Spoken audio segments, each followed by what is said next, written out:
له ومن يضلل فلا هادي له أشهد أن لا إله إلا الله وحده لا شريك له إله الأولين والآخرين وأشهد أن محمدا عبده ورسوله لا نبي ولا رسول بعده أما بعد.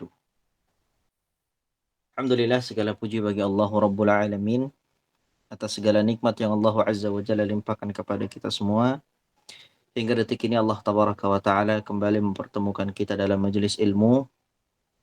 Yang ini merupakan pertanda bahwasanya Allah Subhanahu wa Ta'ala menginginkan kebaikan pada tiap kita di sini sekarang. Sesuai dengan Nabi Shallallahu Alaihi Wasallam sabdakan, "Man yuridillahu yufaqihu fiddin." Barang siapa yang Allah inginkan darinya kebaikan, maka Allah akan pahamkan perkara agama padanya. Sehingga ketika kita mendapatkan kesempatan untuk mendengarkan ayat-ayat Allah dibacakan, mendengarkan hadis-hadis Nabi Shallallahu Alaihi Wasallam dilantunkan, maka itu adalah kesempatan yang besar yang Allah Subhanahu Wa Taala berikan kepada kita untuk menjadi pribadi yang lebih baik. Dan itu juga merupakan tanda bahwasanya Allah ingin kebaikan dari diri kita. Sehingga seorang penuntut ilmu tidak boleh dia merasa minder, tidak boleh dia merasa sedih, tidak boleh dia kemudian merasa ciut dengan apa yang dia alami di kehidupan ini. Karena sesungguhnya ketika dia mendapat kesempatan untuk mempelajari ilmu syar'i, itu adalah pertanda bahwasanya Allah Subhanahu wa taala menginginkan kebaikan yang besar pada kehidupan dia baik di dunia maupun di akhirat. Salawat serta salam semoga selalu tercurahkan dan terlimpahkan kepada junjungan besar Nabi kita Muhammad sallallahu alaihi wasallam, kepada para sahabat dan keluarga beliau ila yaumiddin. Baik jamaah sekalian, ibu-ibu sekalian dirahmati Allah, alhamdulillah segala puji bagi Allah Rabbul Alamin. Kita sudah menyelesaikan bab yang terakhir, yaitu bab beriman kepada nabi atau beriman kepada para rasul, di mana ini merupakan inti dari pembahasan kitab Tauhid jilid yang kedua, yaitu rukun iman, di mana yang kita sudah bahas adalah rukun iman kepada Allah, beriman kepada para malaikat, beriman pada kitab-kitab Allah, dan yang terakhir ini yang sudah kita bahas adalah beriman kepada para Rasulullah. Dari sinilah kemudian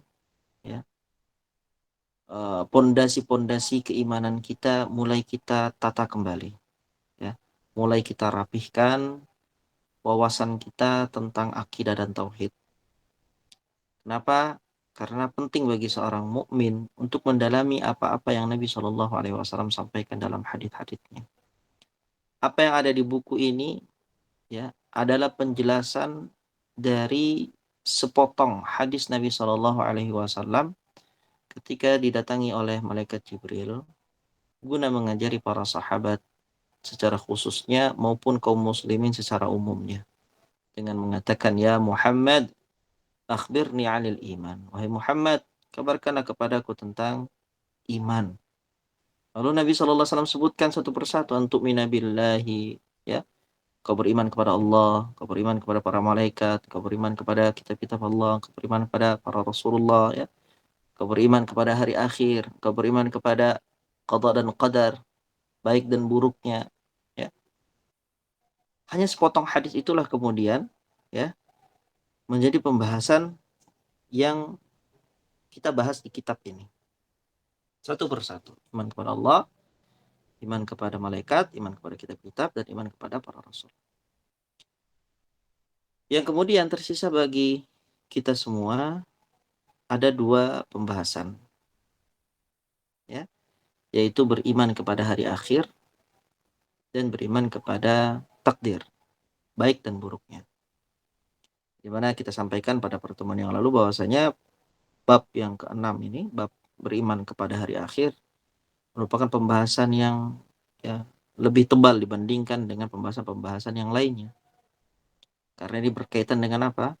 Berkaitan dengan sesuatu yang akan kita jalani seluruh dari kita. Tidak ada yang terlewatkan. Proses-proses hari akhir itu. Dan ini sifatnya adalah kehidupan yang abadi. Sifatnya adalah kehidupan yang abadi. Dan ini merupakan ya teguran bagi orang-orang yang lalai dalam kehidupan dunia, dan merupakan kabar gembira bagi orang-orang yang taat kepada Allah Subhanahu wa taala. Dan pada prinsipnya seorang muslim ketika dia mempelajari hal-hal yang seperti ini, khususnya bab-bab tentang hari akhir, dia harus memposisikan dirinya pada posisi yang dirasa dia itu ya celaka dan tidak akan selamat. Sehingga dari situlah dia akan menghadirkan suatu perasaan yang dinamakan dengan al-khasyah, rasa takut. Dia akan menghadirkan al-khauf ya pada Allah Subhanahu wa taala. Bukan dengan menghadirkan perasaan merasa aman ya dari apa yang telah Allah siapkan bagi orang-orang yang ingkar pada hari akhir. Dan kita di sini tidak ada yang menjamin, sekali lagi ya. Berapa banyak Nabi Shallallahu alaihi wasallam sebutkan dalam hadis-hadisnya, orang yang mengerjakan di seluruh hidupnya amalan-amalan yang saleh, tapi di akhir kehidupannya dia mengamalkan amalan ahli neraka dan dia masuk ke dalam neraka. Dan juga sebaliknya ya. Sehingga yang terpenting bagi kita ketika kita sudah sampai pada tahap ini, ibu-ibu sekalian, ya, adalah kita harus merengek kepada Allah Subhanahu wa taala untuk diistiqomahkan di atas jalan ini sampai Allah Subhanahu wa taala mencabut ruh kita. Karena keistiqomahan inilah adalah suatu yang sangat berharga. Ya. Karena Nabi ingatkan innamal a'malu bil khawatim. Sungguhnya amalan-amalan itu tergantung dari akhirnya. Amalan itu tergantung dari akhir. Ketika akhirnya baik, maka seluruh kehidupannya akan dinilai baik.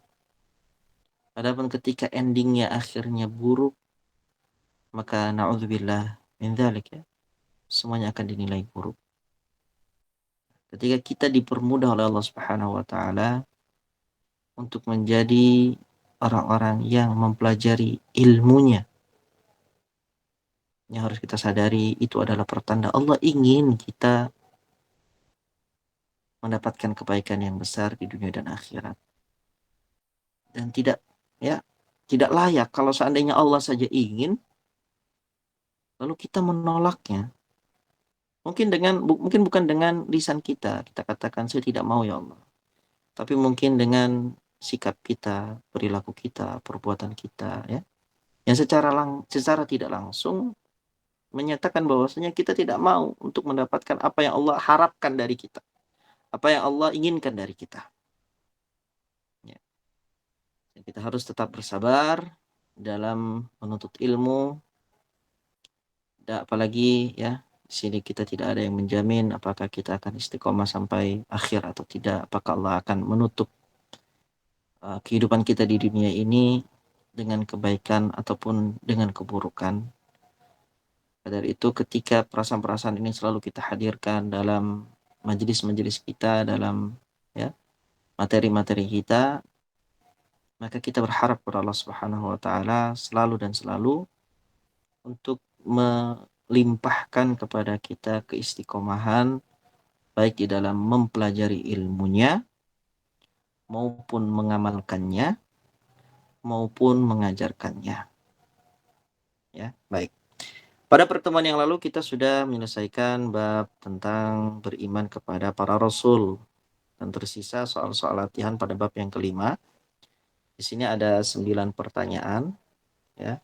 Sebelum kita masuk kepada bab selanjutnya yaitu beriman kepada hari akhir, kita akan coba sedikit memurajaahi apa yang kita ambil di bab yang kelima dengan menjawab soal-soal yang sudah disiapkan oleh ya al-muallifun li hadzal kitab.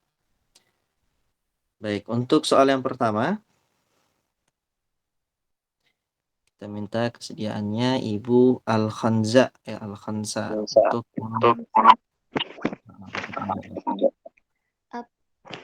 Bismillah. Apa arti nabi menurut bahasa dan menurut istilah?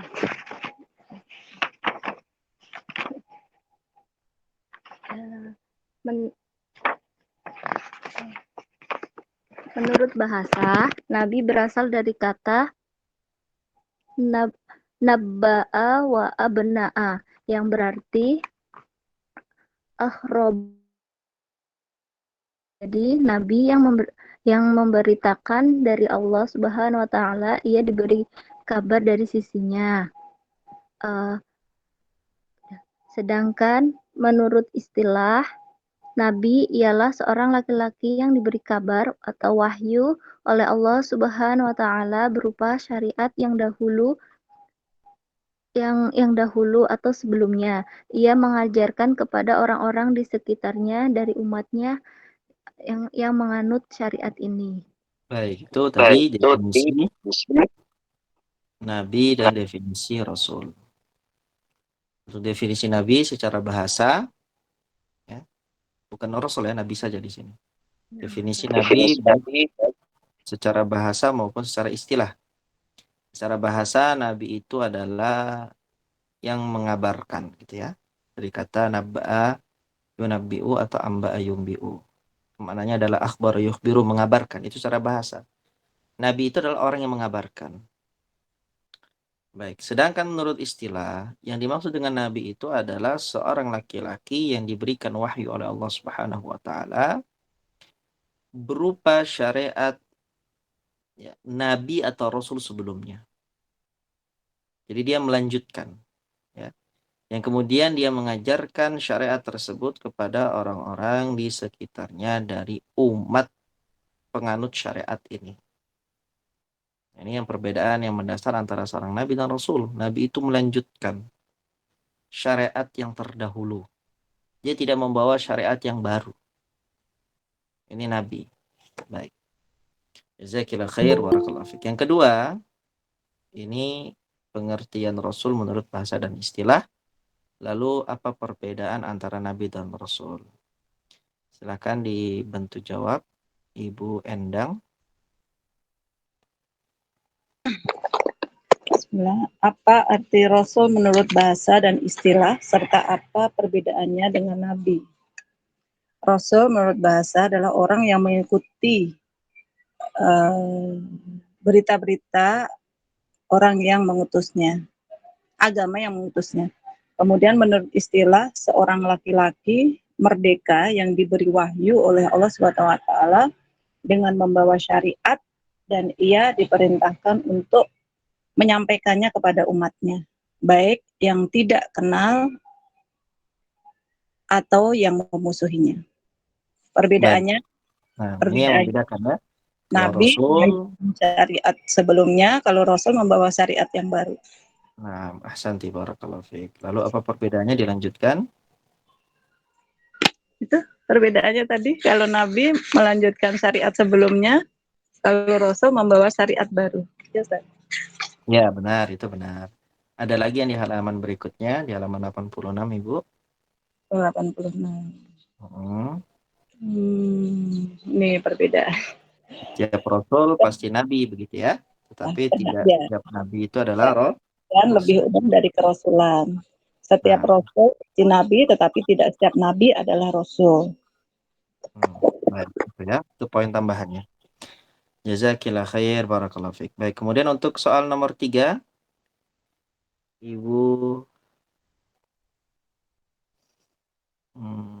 Little Isa. Ya, Ibu Little Isa. Naam Ini Ustadz, saya Bu Siska. Ibu Siska ya. Ya. Ibu Siska. 3. Apakah mungkin memperoleh kenabian melalui jalan usaha dan cara-cara tertentu? Tidak mungkin. Ya. Lalu bagaimana? Nabi Allah yang menentukan. Gitu ya Pak Allah Ustadz? yang menentukan. Ya. Benar. Nubuah atau risalah itu adalah anugerah Allah. ilahi. Ya. Anugerah dari Allah.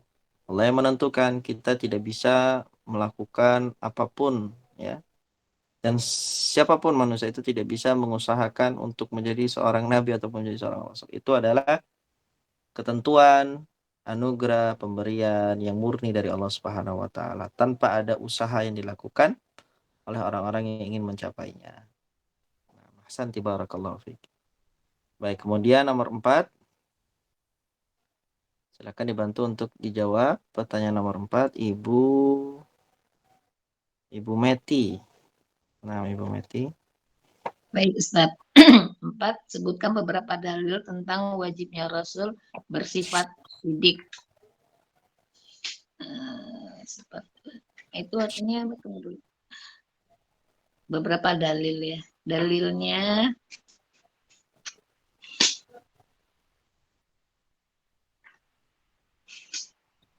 Al-Quran ayat Al-Quran ya Ustadz, berarti yang disampaikan di sini.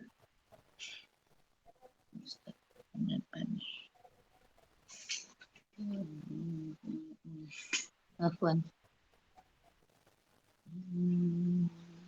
Jadi surat Yasin ayat 52 dibacakankah ini Ustaz? Bismillahirrahmanirrahim. Artinya saja ya Ustaz. Ya, mereka berkata, aduhai celaka kami, siapakah yang membangkitkan kami dari tempat tidur kami atau kubur? Inilah yang dijanjikan Allah yang Maha Pemurah dan benarlah rasul-rasulnya.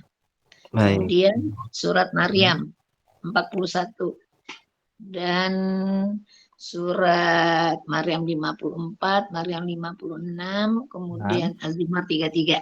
Itu Ustaz. Baik. Nah, jazakillah khair, barakallahu fiik. Jadi ayat-ayat itu tadi yang sudah disampaikan oleh Ibu Met itu mengandung makna bahwasanya para nabi dan para rasul itu pasti memiliki sifat sidq atau jujur. Baik, alhamdulillah. Berikutnya soal nomor 5. Silahkan Ibu Mira. Assalamualaikum Ustaz. Warahmatullahi. Apa definisi mukjizat? Lalu sebutkan beberapa contoh mukjizat para rasul. Mukjizat adalah sebagai segala sesuatu yang di luar segala sesuatu yang luar biasa yang terjadi. Mukjizat rasul adalah melalui tangan-tangan para nabi Allah dan rasulnya dalam bentuk sesuatu yang membuat manusia tidak bisa mendatangkan semisalnya. Lalu sebutkan beberapa contoh mukjizat para rasul. Itu ilmu seperti pemberitahuan tentang hal-hal gaib yang sudah terjadi. Kemudian kemampuan dan kekuatan seperti mengubah tongkat menjadi ular. Lalu kecukupan, misal perlindungan bagi Rasulullah dari orang yang menginginkan kejahatan kepadanya. Itu. Ya, baik. Jazakillah khair, barakallahu fiik. Kemudian soal nomor 6. Apa makna iman kepada Rasul secara umum dan apa pula yang secara khusus? Ibu Nurleli. Silakan. Ya, Ustaz. Nomor 6. Apa makna iman kepada Rasul secara umum dan apa pula yang secara khusus? Yang secara umum, beriman kepada segenap Rasul artinya membenarkan dengan seyakin-yakinnya bahwa Allah Subhanahu wa Ta'ala mengutus seorang Rasul kepada setiap umat untuk mengajak mereka beribadah kepada Allah semata. Secara khusus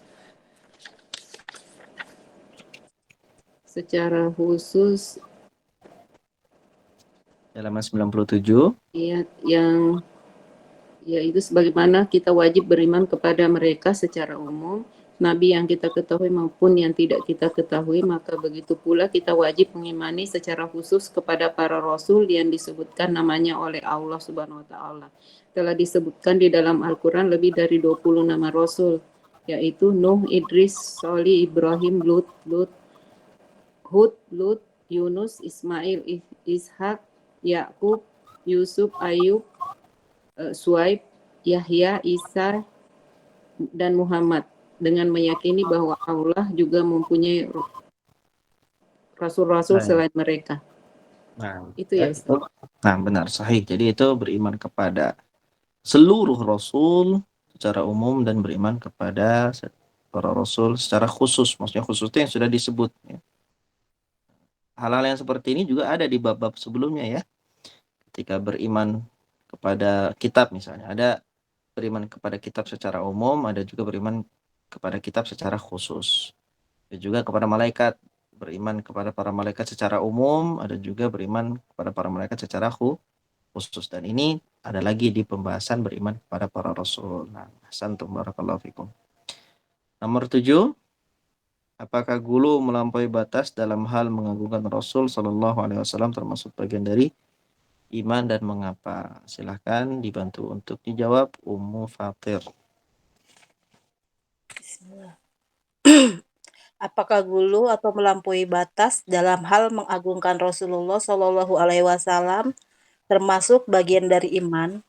Tidak. Mengapa? Bukanlah termasuk iman kepada mereka jika pengangkatan dan pengagungan mereka melebihi batas kedudukan yang telah Allah Subhanahu wa taala berikan kepada mereka. Mereka adalah hamba dari jenis manusia yang Allah Subhanahu wa taala pilih dan siapkan untuk memikul risalah-risalahnya. Tabiat mereka adalah tabiat manusia. Mereka tidak memiliki hak uluhiyah atau ketuhanan. Mereka tidak mengetahui yang goib kecuali apa yang telah Allah beritahukan kepada mereka. Baik, nah Masya Allah, jazakillah khair, barakallahu fiq.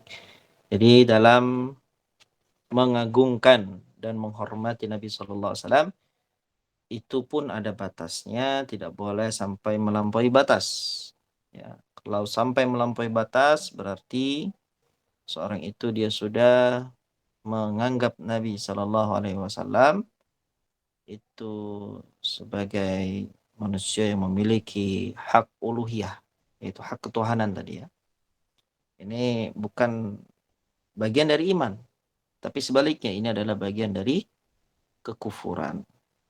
Ya, ini adalah bagian kekufuran. Kalau ada orang yang meyakini bahwa saya Nabi mengetahui hal yang gaib, Nabi Muhammad itu ya memiliki perbendaharaannya Allah Subhanahu wa taala ya, tanpa izin dari Allah.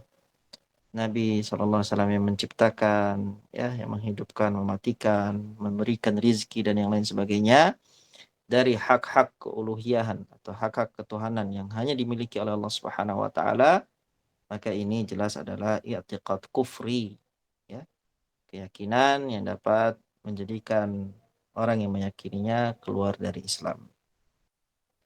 Baik, kemudian nomor 8, silakan untuk dibantu dijawab Ibu Tika. Ya, Ustaz.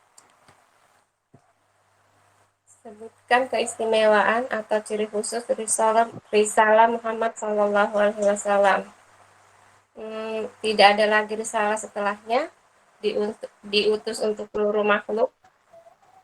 Kemudian Allah menjamin untuk menjaga dan melindunginya dari tangan-tangan jahil. Itu Kak Ustaz.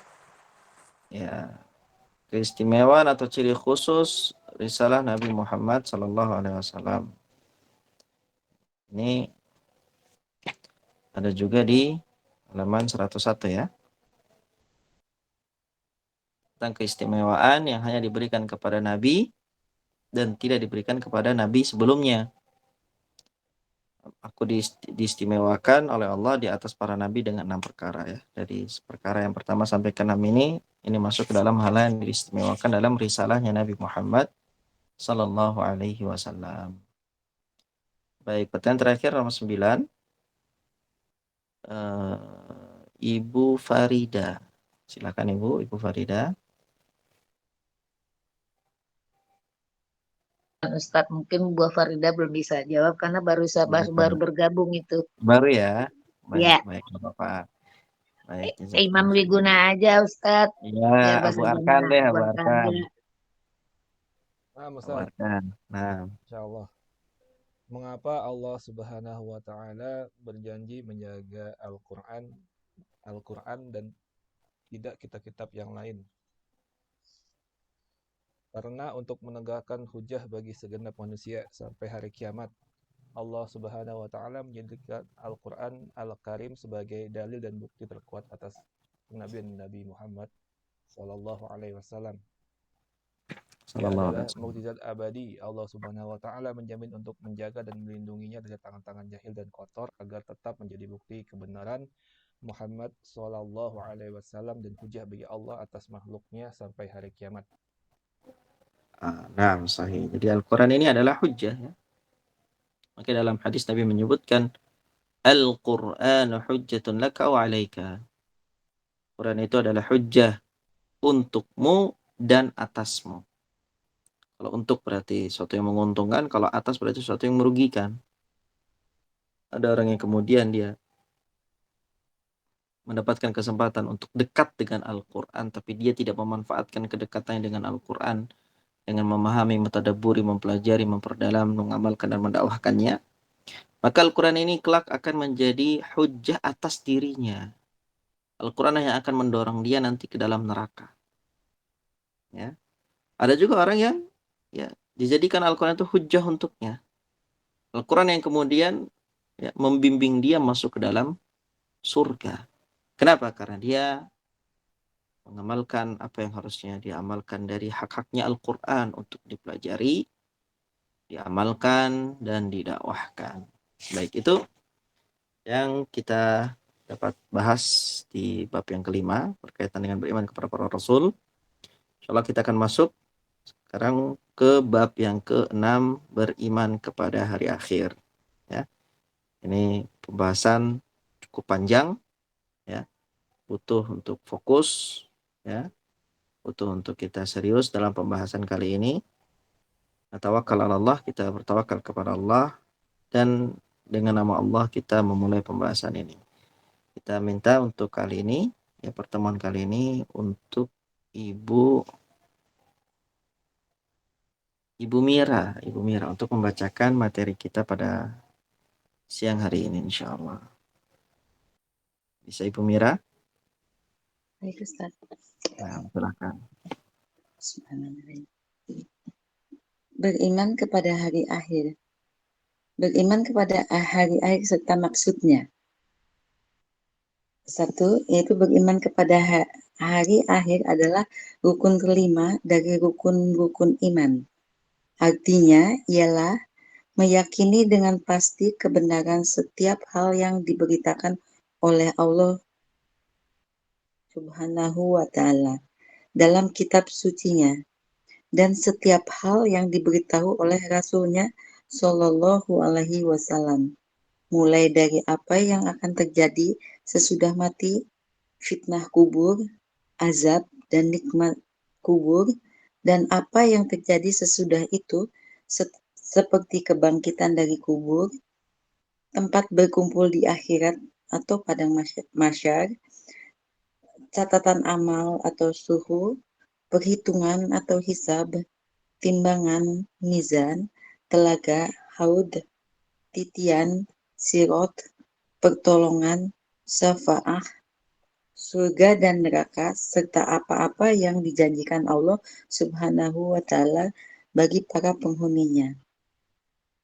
Dalil-dalil tentang kewajiban beriman terhadap hal-hal tersebut banyak sekali.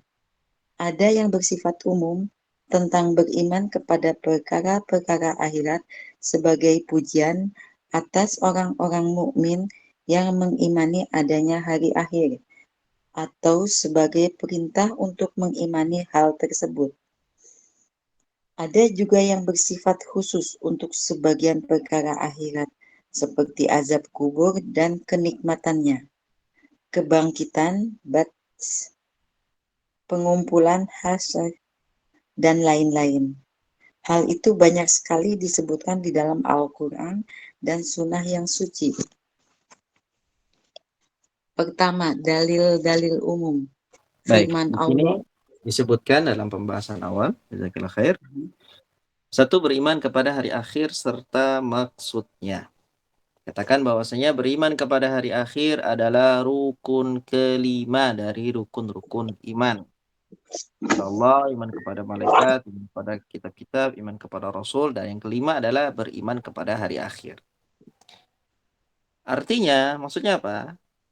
Ia meyakini dengan pasti kebenaran setiap hal yang diberitakan oleh Allah Subhanahu wa taala dalam kitab sucinya dan setiap hal yang diberitakan oleh Rasulullah sallallahu alaihi wasallam. Apapun yang dikabarkan oleh Allah dan Rasulnya dalam Al-Quran, dalam hadis, dia yakini dengan pasti kebenarannya. Apa saja itu? Mulai dari apa yang akan terjadi sesudah mati, ya, ketika orang itu mati apa yang terjadi, bagaimana prosesnya nanti ya. Kemudian sampai dia masuk ke dalam kubur, fitnah-fitnah di dalam kubur, azab dan nikmat kubur, dan apa yang akan terjadi sesudah itu, seperti kebangkitan dari kubur. Kemudian apa yang akan dia alami di tempat berkumpul di akhirat, di mahsyar. Sebagaimana catatan-catatan amal atau suhuf, perhitungan hisab, timbangan mizan, telaga haud, ya, jembatan atau titian sirat, pertolongan syafaat, surga dan neraka, serta apa-apa yang dijanjikan oleh Allah Subhanahu wa taala bagi para penghuninya. Nah, poin-poin inilah secara keseluruhan itu yang ada di dalam Al-Quran dan hadis diyakini sebenar-benarnya oleh seorang muslim, maka itu adalah makna dari beriman kepada hari akhir. Kemudian dikatakan bahwasanya dalil-dalil tentang kewajiban beriman terhadap hal-hal tersebut banyak sekali. Ada yang bersifat umum tentang beriman kepada perkara-perkara akhirat sebagai pujian atas orang-orang mukmin yang mengimani adanya hari akhir, atau sebagai perintah untuk mengimani hal tersebut. Ada juga yang bersifat khusus untuk sebagian perkara akhirat. Ya, ada yang secara umum membahas tentang hari akhirat, ada yang bersifat khusus, ya, seperti hanya membahas tentang azab kubur, kenikmatan dalam kubur, kebangkitan, ba'ats, ya, pengumpulan, hasyr, dan lain-lain. Hal itu banyak sekali disebut di dalam Al-Quran dan Sunnah yang suci. Barulah kemudian setelah ada muqaddimah, akan dibawakan dalil-dalil secara umum dan dalil-dalil secara khusus, sebagaimana yang tadi disampaikan di muqaddimah. Silahkan dibaca, Ibu. Pertama, dalil-dalil umum. Firman Allah Al-Baqarah 62. Innal lazina amanu wal lazina hadu wan nasara wassobi inaman amana billahi wal yaumil akhir wa amila solihan falahum ajruhum inda rabbihim wala khawfun alaihim walahum yahzanun. Artinya sesungguhnya orang-orang mukmin, orang-orang Yahudi, orang-orang Nasrani, dan orang-orang Sabi'in, siapa saja di antara mereka yang benar-benar beriman kepada Allah, hari kemudian, dan beramal soleh, mereka akan menerima pahala dari Tuhan mereka. Tidak ada kekhawatiran terhadap mereka, dan tidak pula mereka bersedih hati.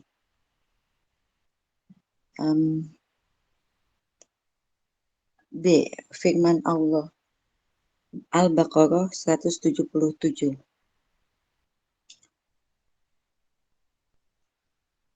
Laisal birra an tuwallu wujuhakum kibalal masriki wal maghribi walakinal birra man amana billahi wal yaumil akhiri wal malaikati wal kitabi wan nabiyyin wa atal mala ala hubbihi zawil kurba wal yatama wal masakina wa ba'nas sabili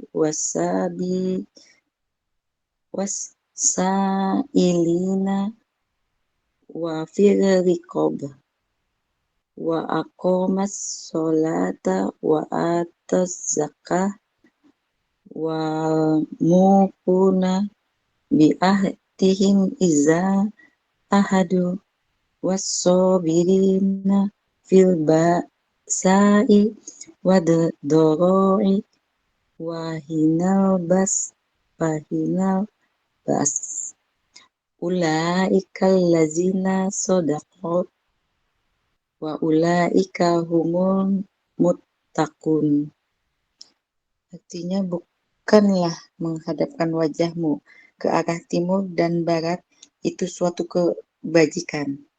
Akan tetapi sesungguhnya kebajikan itu ialah beriman kepada Allah, hari kemudian malaikat-malaikat, kitab-kitab, nabi-nabi, dan memberikan harta yang dicintainya kepada kerabatnya, anak yatim, orang miskin, musafir yang memerlukan pertolongan, dan orang-orang yang meminta-minta dan memerdekakan hamba sahaya, mendirikan sholat, dan menunaikan zakat, dan orang-orang yang menepati janjinya apabila ia berjanji, dan orang-orang yang sabar dalam kesempitan, penderitaan, dan dalam perang. Mereka itulah orang-orang yang benar imannya, dan mereka itulah orang-orang yang bertakwa. C. Sabda Rasulullah Shallallahu Alaihi Wasallam sebagai jawaban atas pertanyaan Jibril alaihissalam tentang iman. Antu mina billahi wa malaikatihi wa kutubihi wa rusulihi wal yaumil akhir wa tumina bil qadar khairi wa syarri. Engkau beriman kepada Allah, para malaikatnya, kitab-kitabnya, para rasulnya, dan pada hari akhir. Dan engkau beriman kepada takdir yang baik maupun yang buruk. Hadis riwayat Muslim 1/3637. Baik, barakallahu fiik wa jazakillah khair. Dalil-dalil umum di sini disebutkan 2 ayat Al-Qur'an dan 1 hadis Nabi sallallahu alaihi wasallam. Dan di dalam dalil-dalil ini ya, di situ dibahas tentang beriman kepada hari akhir. Ya, secara umum. Yang pertama adalah dalam surah Al-Baqarah ayat 62, Allah Subhanahu wa taala berfirman, "Innal ladzina amanu", sesungguhnya orang-orang yang beriman, walladzina hadu, dan orang-orang Yahudi. Ya, orang-orang Yahudi, wan nasara, dan orang-orang Nasrani, was-sabiin, dan orang-orang sabiin. Ya. Sabiin ini kalau dibahasakan oleh para ulama, ya, ini ada perbedaan pendapat. Seperti Imam Asy-Syafi'i rahimahullah mengatakan mereka ini adalah sinfun minan nasara. Sabiun. As-sabiun itu adalah ya, sempalan dari orang-orang Nasrani. Maksud bagian mereka, tapi yang kemudian memisahkan diri. Kemudian ada juga dikatakan oleh Imam Mujahid, ya, muridnya Abdullah bin Abbas radhiyallahu anhuma, bahwasanya Sabiun itu adalah qaumun bainal yahudi wal majus. Ya. Suatu kaum antara kaum Yahudi dan kaum Majusi. Di pertengahan itu adalah kaum Sabiun. Nah, sebagaimana dikatakan oleh Imam Ibnu Qayyim, ya, as-sabi'ah ummatun kabirah. Sabi'ah atau Sabiun itu adalah umat yang besar. Fihi mus'id wa syaqi. Ya. Ada orang yang kemudian taat, ada juga orang yang berpaling di antara mereka. Wahya ihdal umam al-muqasimah ila mu'minin wa kafir, adalah umat yang kemudian terbagi ada antara orang yang beriman dan orang yang kafir. Seperti itu ya tentang as-sabiun. Nah, di sini Allah menyebutkan orang yang beriman, ya, orang-orang mukminin, orang-orang Yahudi, orang-orang Nasrani, orang-orang sabiun, ketika mereka beriman kepada Allah dan hari akhir, lalu mereka mengamalkan amalan yang saleh, falahum ajruhum inda rabbihim, maka mereka akan mendapatkan pahala di sisi Rabb mereka, yaitu Allah Subhanahu wa taala, dan tidak ada kekhawatiran, ketakutan atas mereka, dan tidak pula mereka bersedih hati. Apa maknanya? Di sini syahidnya adalah man amana billahi wal yaumil akhir. Barang siapa yang beriman kepada Allah dan beriman kepada hari akhir. Ini adalah syahidnya. Beriman kepada hari akhir secara umum. Ya, secara umum dibahas di sini. Lalu apakah makna ayat ini bahwasanya orang-orang Nasrani dan Yahudi, orang-orang Sabiun sekarang mereka ya ketika mereka beriman kepada Allah dan hari akhir, mereka mengerjakan amalan baik, ya walaupun mereka tidak beriman kepada Nabi Muhammad SAW, mereka akan masuk dalam surga? Kita katakan tidak seperti itu memahami ayat ini. Pemahaman yang benar tentang ayat ini ya itu pada masanya. Ya. Bagi kaum Sobiun ya pada masa kaum Sobiun, pada syariat mereka ketika itu. Orang Nasrani ya juga ketika syariat mereka, ketika mereka ya diberikan syariat oleh Allah Subhanahu wa taala. Hanya ketika itu saja. Orang-orang Yahudi juga ya sayang sana. Orang-orang Yahudi juga ketika itu di syariatnya, di waktunya. Tapi ketika Nabi Shallallahu alaihi wasallam sudah diutus, maka tidak ada lagi udzur bagi mereka untuk tidak beriman kepada Nabi Muhammad Sallallahu Alaihi Wasallam. Jadi banyak orang-orang liberal yang menggunakan ayat ini menggunakan dengan hujjah bahwasanya mereka juga orang-orang yang akan masuk dalam surga saat ini. Tidak. Ya. Mereka adalah orang-orang yang dimaksud dalam ayat ini adalah orang-orang yang dulu ketika itu hidup, kemudian mereka beriman kepada Nabi mereka, ya, dan mereka beriman kepada Allah dan hari akhir. Lalu melaksanakan ya ketaatan-ketaatan ini. Man amila salihah. Bukan orang-orang Yahudi yang sekarang. Bukan orang-orang Sabiun yang sekarang. Bukan orang-orang Nasrani yang sekarang. Tapi yang ada pada zaman itu, di waktu itu. Baik, kemudian di Al-Baqarah ayat 177, Allah Subhanahu wa taala berfirman, "Laisal birra an tuwallu wujuhakum qibala al-masyriqi wal maghribi." Bukanlah ya, ini namanya kebaikan itu albir, engkau menghadapkan wajahmu ke arah timur dan barat. Itu bukan kebaikan, ya. Walakinnal birra, akan tetapi yang namanya kebajikan atau kebaikan itu adalah bagi siapa yang beriman kepada Allah, hari akhir, beriman kepada malaikat, beriman pada kitab, beriman kepada para nabi.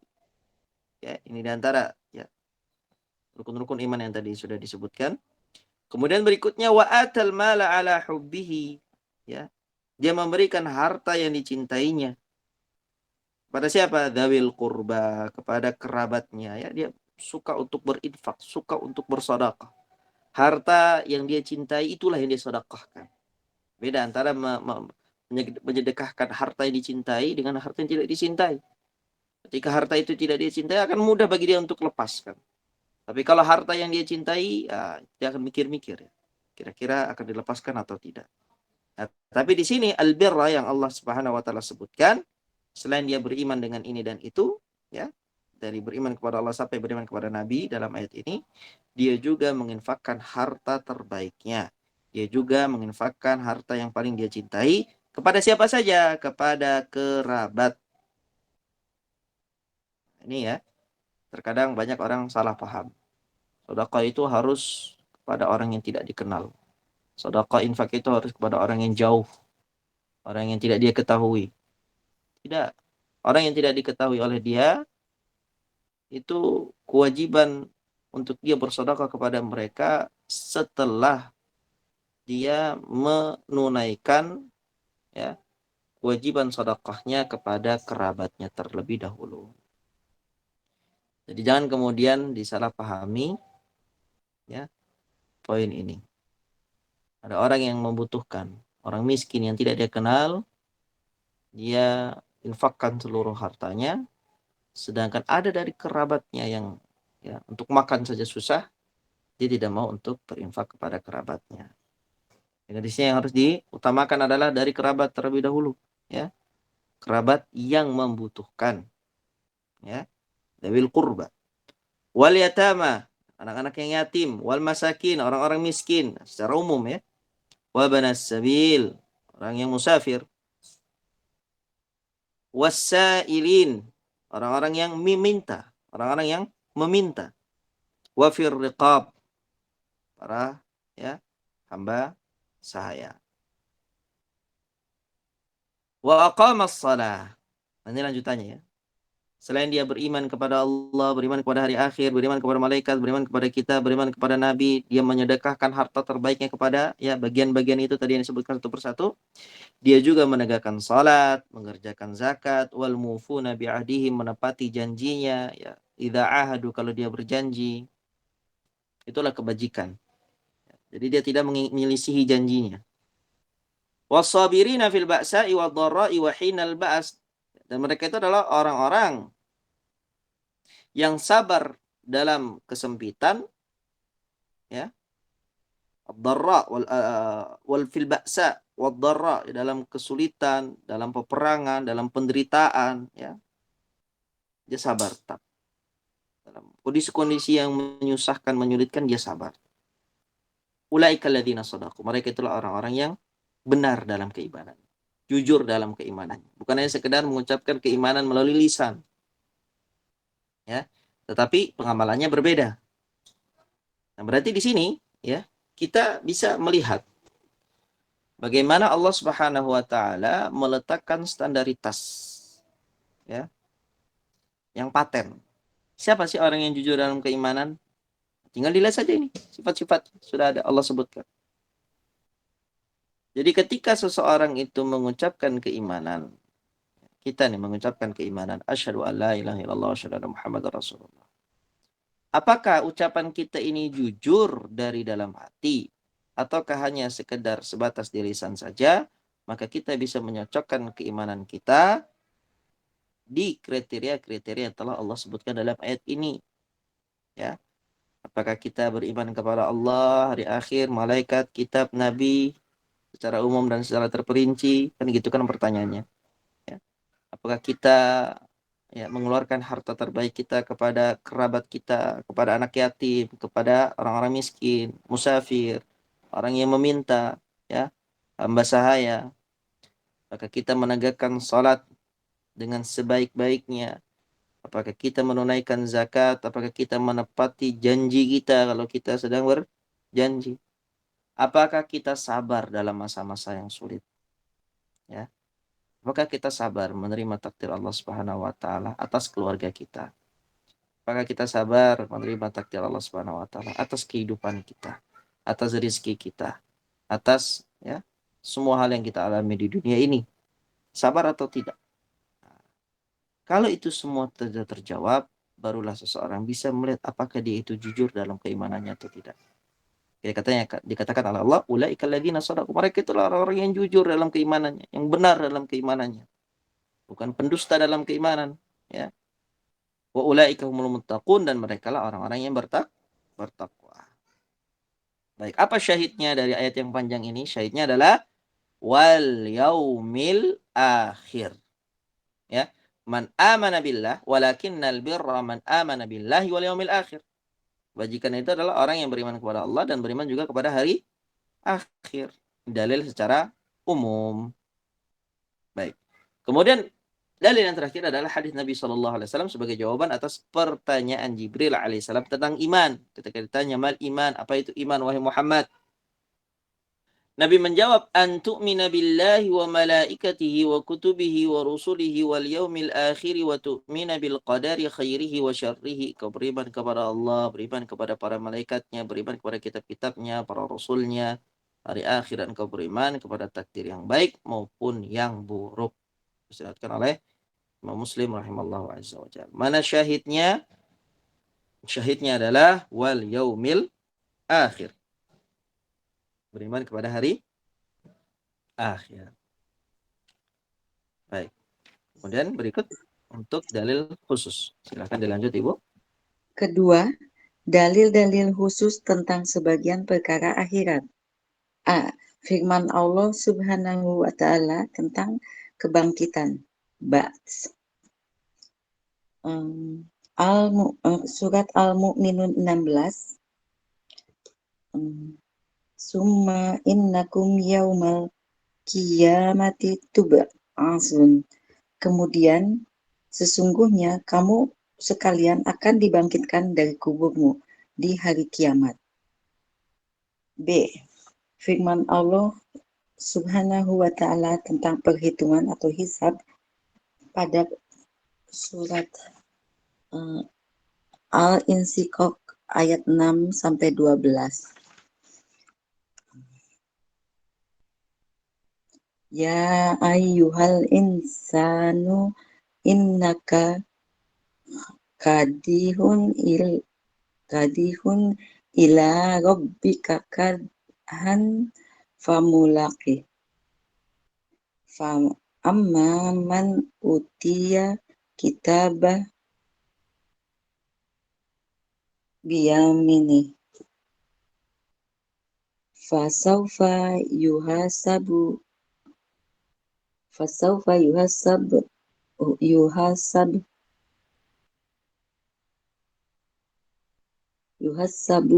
hisabai yasira wa yanqalibu ila ahlihi masrura wa amma man utiya kitabahu wara'a zohri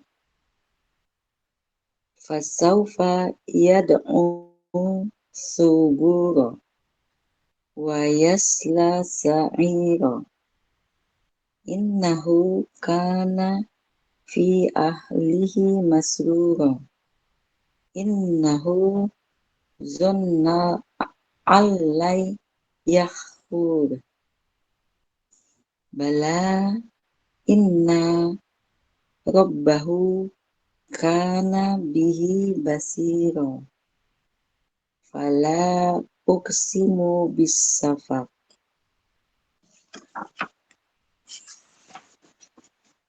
Artinya, hai manusia, sesungguhnya kamu telah bekerja dengan sungguh-sungguh menuju Tuhanmu, maka pasti kamu akan menemuinya.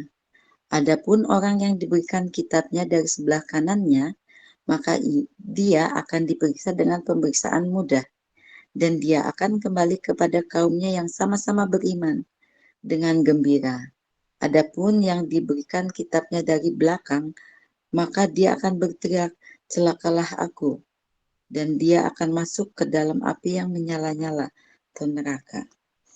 Ayat-ayat di atas menunjukkan balasan atas amal kebaikan atau ayat-ayat di atas menunjukkan balasan atas amal-amal kebaikan, hisab atau perhitungan yang mudah, pemberian catatan amal suhuf bagi para ahli kebaikan dengan tangan kanan, dan kesenangan sesudah itu, serta menunjukkan hisab yang sulit, pemberian suhuf kepada orang-orang yang berbuat jahat dari belakang punggungnya dengan tangan kiri, dan siksa neraka sesudah itu. C. Firman Allah Subhanahu wa ta'ala dalam surat Al-Kautsar ayat 1. Inna a'toinakal kautsar, yaitu telaga yang diberikan kepada Rasulullah Shallallahu Alaihi Wasallam sebagai tempat minum bagi umatnya, kecuali orang yang menyalahi sunnahnya. Nah, jazakillahu khairan wa barakallahu fiki.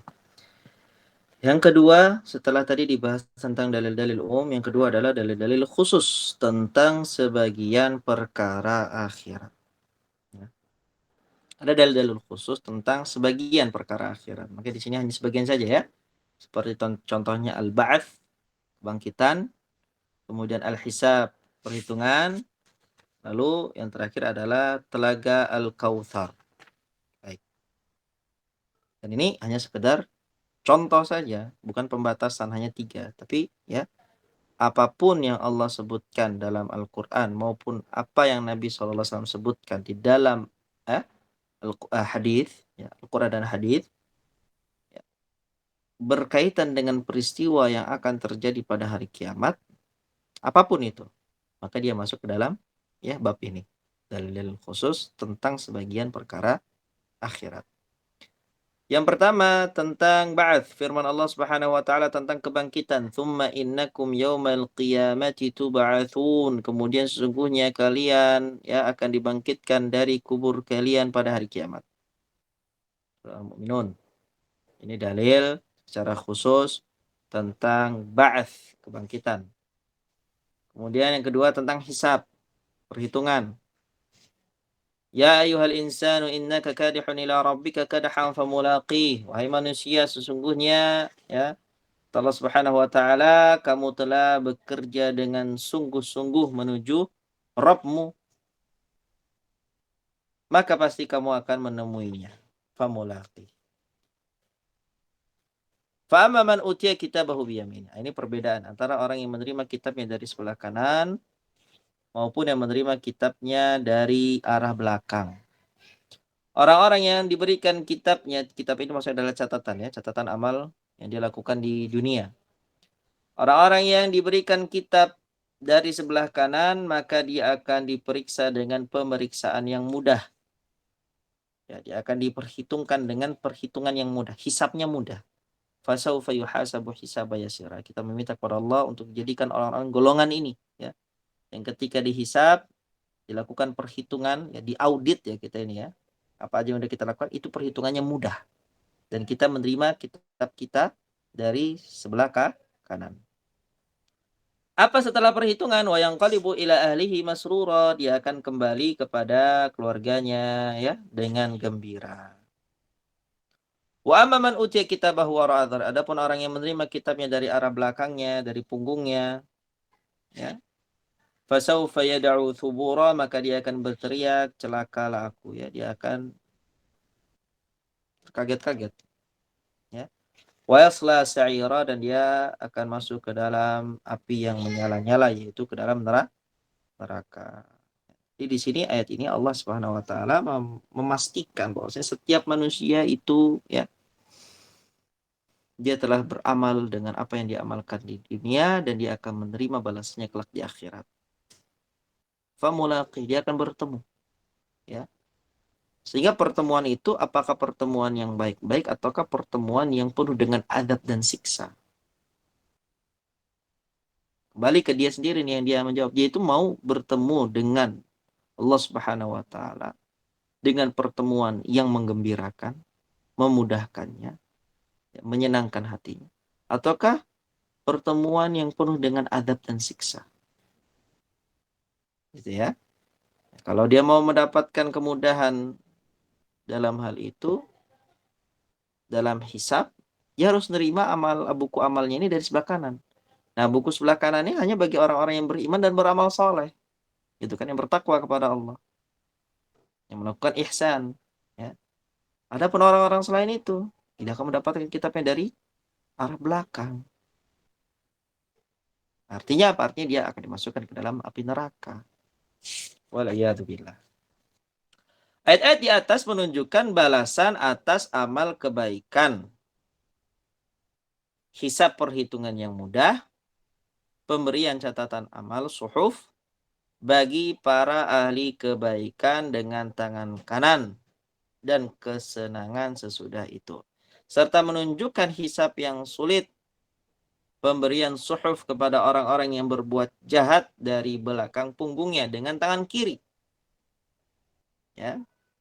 Dan siksa neraka sesudah itu. Nah, ini dalil khusus tentang al-hisab atau perhitungan. Kemudian yang terakhir adalah tentang al-kautsar. Sebutkan oleh Allah Subhanahu wa taala, inna a'tainakal kautsar. Sesungguhnya kami telah memberimu al-kautsar wahai Muhammad. Itu telaga yang diberikan kepada Rasulullah sallallahu alaihi wasallam sebagai tempat minum bagi umatnya, kecuali orang-orang yang menyalahi sunnah, yang melanggar sunnahnya, menyalahi atau melanggar aturannya, melanggar syariatnya. Ini maksudnya sunnah ya, di dalam konteks pembahasan ini. Baik, itu yang mungkin dapat kita sampaikan. Insyaallah pada pertemuan yang akan datang kita lanjutkan kembali di pembahasan manhaj atau metode Al-Quran dalam menetapkan ba'ats. Ba'ats itu tadi adalah kebangkitan. Nah, bagaimana sih Al-Quran itu menyampaikan kepada kita dengan metode-metodenya tentang kepastian ba'ats, kepastian hari kebangkitan. Nah, ini kalau jamaah sekalian, ibu-ibu masih ingat pembahasan ini pernah kita bahas di Syarah Thalathatil Usul. Pembahasan tentang Thalathatul Usul, 3 pondasi. Tentang ma'rifatullah, ma'rifatun nabihi, ma'rifatun dinil Islam bil adillah. Ya. Bagaimana membuktikan itu semua, ya, tentang hari akhir, tentang hisab, tentang adab kubur dan yang lainnya. Itu penjelasan yang mungkin lebih detail dibandingkan apa yang disuguhkan di dalam kitab ini, ya. Hitungannya insyaallah kita akan murajaah ya pembahasan ini di pertemuan yang akan datang dari materi yang ada di dalam kitab Tauhid jilid yang kedua. Bismillah azza wajal. Naktafi bihadza wa sallallahu ala Muhammadin wa ala alihi wa sahbihi wa sallam. Jazakumullahu khairan wa barakallahu fikum.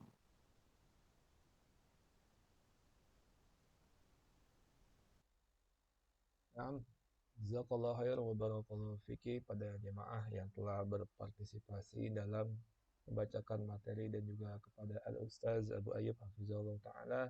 Jazakallahu khairan wa barakallahu fik atas ilmu yang telah disampaikan.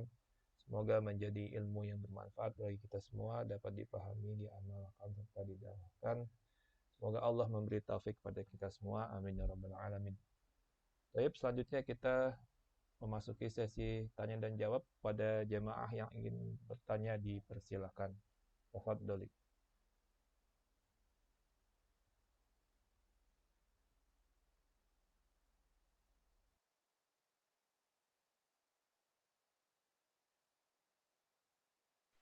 Assalamualaikum warahmatullahi wabarakatuh.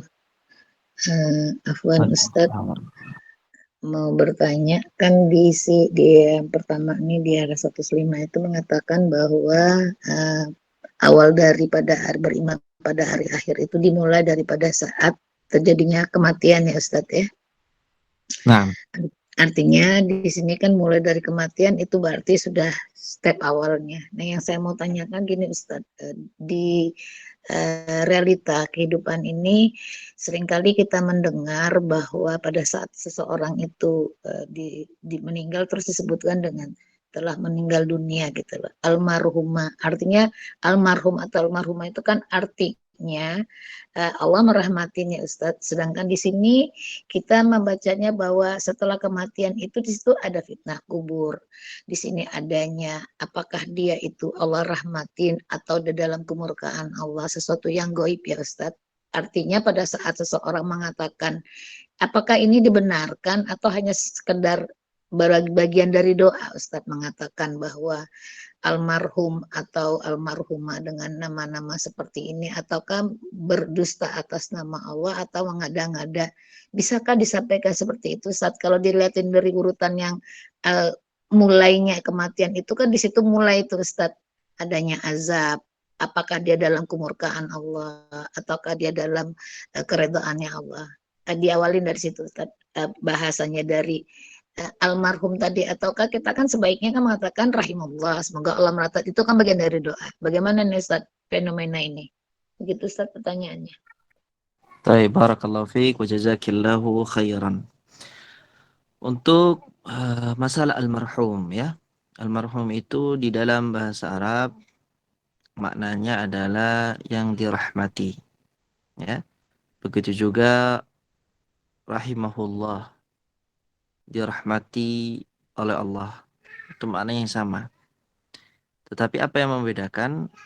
Ya, di sini tergantung dari niat orang yang mengucapkannya. Ketika seseorang itu mengatakan rahimahullah, ya, ini mau dibawa kemana maknanya?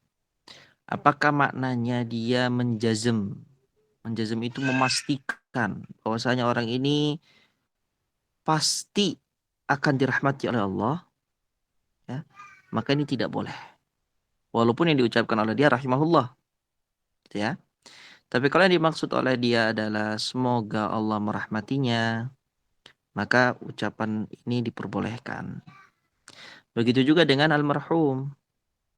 Kalau yang dia maksudkan dari kata almarhum itu adalah semoga dia dirahmati oleh Allah, maka tidak mengapa. Tapi kalau seandainya dia menjazmkan, dia memastikan dengan perkataan itu, ini mayit ini adalah orang yang sudah pasti mendapatkan rahmatnya Allah, maka kita katakan perkataan ini adalah perkataan yang haram karena dia telah melewati ya sesuatu yang dia tidak ketahui. Karena ini perkara gaib. Tidak ada yang mengetahui apakah orang ini akan dirahmati oleh Allah atau tidak. Ya. Sehingga dari sisi itulah diharamkan. Dari sisi niatnya. Jadi walaupun dia mengatakan rahimahullah, tapi kalau niatnya untuk memastikan, nah berarti ini juga salah. Nah, sehingga yang harus dibenarkan dalam permasalahan ini, ya harus diluruskan adalah dia berniatkan untuk mendoakan, bukan untuk menjamin atau memastikan. Ya, dia ketika mengatakan rahimahullah atau mengatakan almarhum itu adalah min babid du'a. Bukan untuk memastikan bahwasanya orang ini sudah pasti mendapatkan rahmat. Begitu, wallahu taala alam. Arti makna dari dua itu sama ya Ustadz. Artinya almarhum itu dengan almarhumah atau almarhum itu juga dengan, kalau tadi pemahaman saya kalau almarhum itu sudah memastikan bahwa dia mendapat rahmat, sedangkan ke rahimahullah itu semoga Allah merahmati. Di situ ada bagian dari doa. Kalau yang tadi sepertinya sudah meyakini, itu ternyata tidak ya Ustadz. Sama pemahamannya ya Ustadz Iya, dari dari segi referensi itu. bahasa Indonesia, dari segi bahasa Arab maknanya sama. Hanya saja kalau rahimahu itu Allah merahmatinya. Allah merahmatinya gitu kan. Kalau rahimahullah itu Allah merahmatinya. Kalau almarhum dia dirahmati oleh Allah. Jadi seperti kalimat aktif dan kalimat pasif. Ya, Zaid memukul Ali, Ali dipukul Zaid. Itu kalau dalam pembahasan bahasa Arabnya. Jadi yang membedakan adalah kalimat aktif dan kalimat pasif. Sehingga kalau perkataan itu ya diniatkan hal yang tadi kita sudah sebutkan itu menjadi haram. Walaupun dengan lafaz rahimahullah. Itu kembali lagi kepada niatnya. Apakah niatnya untuk memastikan ataukah untuk mendoakan. Gitu ya, wallahu taala alam. Jazakallah khair. Amin wa iyyak. Baik, jazakumullah khairan wa barakallahu fikum atas pertanyaan dari jemaah dan juga jawaban serta penjelasan dari Al Ustaz Abu Ayub. Selanjutnya bagi yang ingin bertanya kembali dipersilakan.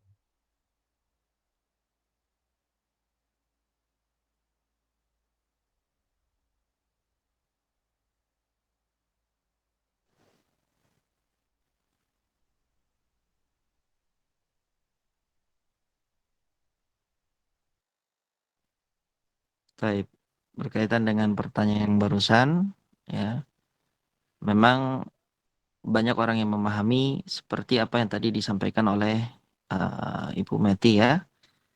Nah, di sini kita juga harus menjaga hadithun nasa ala qadri uqulihim. Ketika kita berbicara kepada siapapun harus sesuai dengan kapasitas keilmuan dia. Sehingga kalau ada orang yang memahami seperti itu, dia belum mengetahui secara mendalam ya arti atau makna hakikat sebenarnya, jangan kita pakai kata almarhum ya. Tapi kita lebih menggunakan istilah-istilah rahimahullah ya. Walaupun itu ya yang lebih banyak kalau kita baca kitab-kitab para ulama lebih familiar untuk perkataan rahimahullah bukan perkataan almarhum. Seperti itu, Allah taala alam.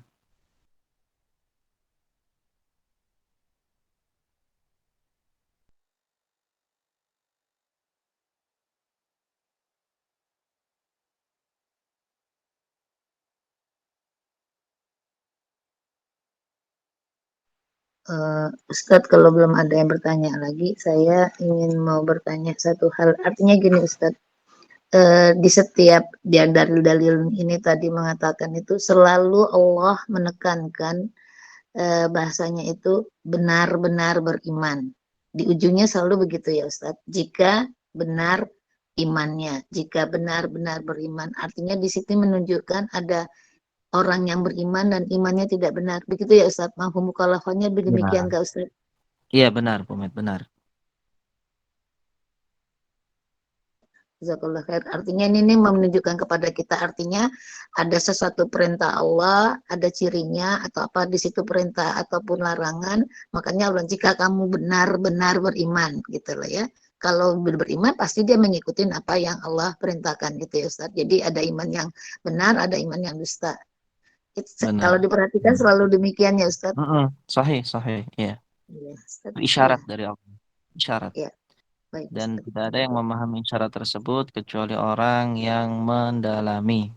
Dalam arti kata dia mengkaji. Kalau hanya sekedar membaca saja, dia tidak akan mendapatkan mutiara-mutiara hikmah itu, tidak akan dia dapatkan. Tidak akan dia tersadarkan. Tapi kalau dia renungkan, ya, dia tadaburi, dia pikirkan lebih dalam, maka mutiara-mutiara hikmah seperti itu akan dia dapatkan. Barakallahu fikum. Pertanyaan selanjutnya Ustaz, kalau kita sudah membaca seperti ini, benar-benar beriman, kita berusaha. Dibalik nih Ustaz, dari kaidah bahwa untuk beriman, beramal soleh itu kan la yukallifullah ya Ustaz, artinya sebatas kemampuan. Demikian kaidahnya ya Ustaz. Nah, kalaulah kita sudah melakukan sebatas kemampuannya kita, bolehkah kita mengaku bahwa kan banyak sekali itu di ayat-ayat bahasanya itu kami beriman kepada Allah, artinya kita mengaku kepada dirinya kita kepada Allah bahwa kita ini beriman. Demikian kan memang seharusnya Ustaz, kalau kita sudah melakukan perintah dan larangan Allah, kita mengaku bahwa kita sudah menjadi orang beriman. Demikian ya Ustaz memahaminya. Iya, ya, makanya kan dikatakan wasyhadu bi annana muslimun, makanya dalam beberapa ayat kan disebutkan, saksikanlah bahwasanya kami ini orang-orang muslimin ya, kita ini orang-orang beriman. Dalam arti kata seseorang itu tidak boleh ragu untuk menyatakan keimanan dan memperlihatkan keimanan atau memperlihatkan keislaman dia kepada orang lain. Ya. Walaupun tetap dia itu dalam mode hati-hati. Tidak merasa aman. Bukan berarti ketika dia sudah beriman dia merasa aman, itu berbeda ya. Dia mengatakan dengan lantang, saya adalah orang yang beriman, ya. Saya cinta keimanan, saya cinta kepada Allah, saya cinta kepada Rasulullah, saya cinta dengan Islam, saya adalah orang mukmin. Kita tidak boleh ragu-ragu dalam mengucapkan itu, ya. Kemudian ditambah dia tetap menghadirkan perasaan apa? Menghadirkan perasaan tidak aman akan keimanannya.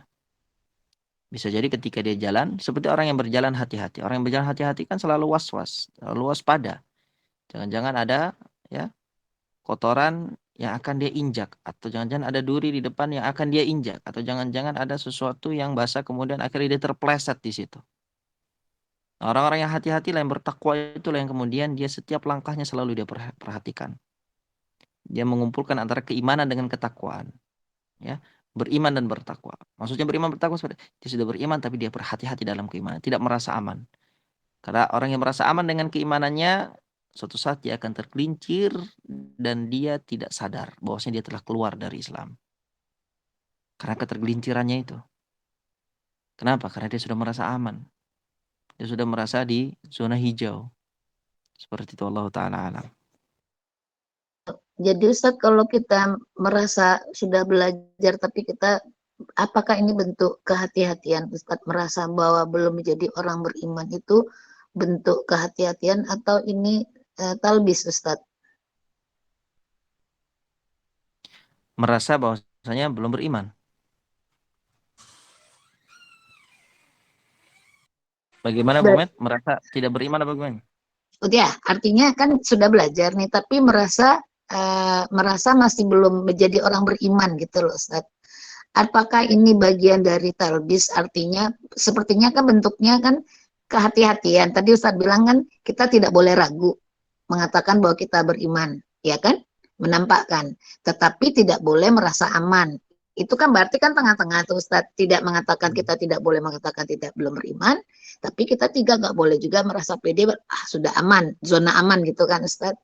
Nah, pada saat seseorang merasakan bahwa dia belum beriman, walaupun dia sudah melakukan hal-hal yang Allah perintahkan gitu loh, tapi belum merasakan mungkin banyaknya dosa, banyaknya, karena kita belajar ini dari tengah-tengah ya Ustadz, artinya bukan dari awal gitu. Bagaimana itu Ustadz?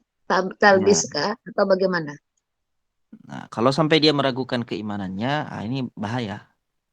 Kalau dia sampai meragukan keimanannya, dia ya sampai benar-benar mengatakan, ya saya ini ya udah tahu di atas keimanan atau di atas kekufuran, ya.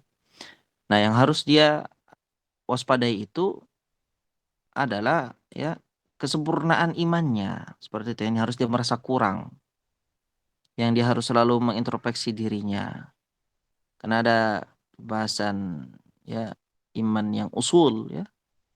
Ada juga mukammilatul iman, ya, pelengkap keimanan atau kesempurnaan iman yang menjadikan iman seseorang itu menjadi sempurna. Tapi kalau untuk pondasi keimanannya dia harus menyatakan itu dengan lantang akan keimanan yang dia miliki, bukan malah meragukan keyakinan dia. Seperti itu. Jadi dibedakan antara aslul iman, ya, pondasi-pondasi keimanan dengan penyempurna dan pelengkap keimanan. Seorang itu harus ya menyatakan dengan tegas akan pondasi-pondasi keimanan yang ada dalam hatinya. Tetapi dalam menyempurnakan keimanannya dia tetap merasa kurang. Dengan perasaan kurang itulah akhirnya dia terus dan terus berusaha untuk menyempurnakan keimanannya. Seperti itu Ibu Met.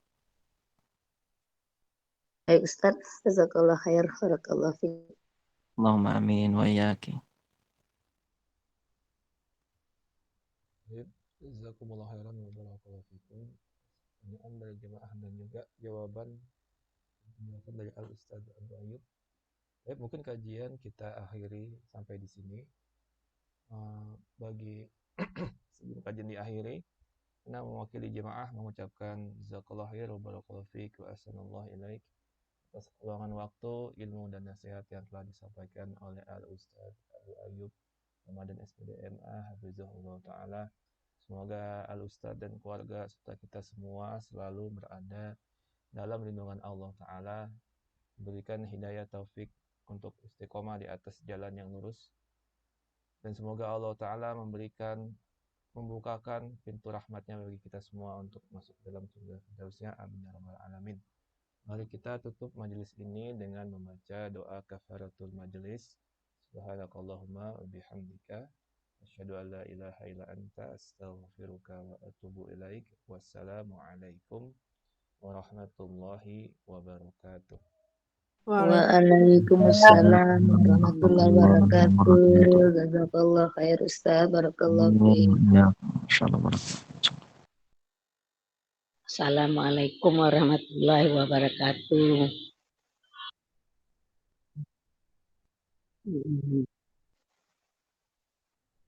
Sehat, alhamdulillah. Bibi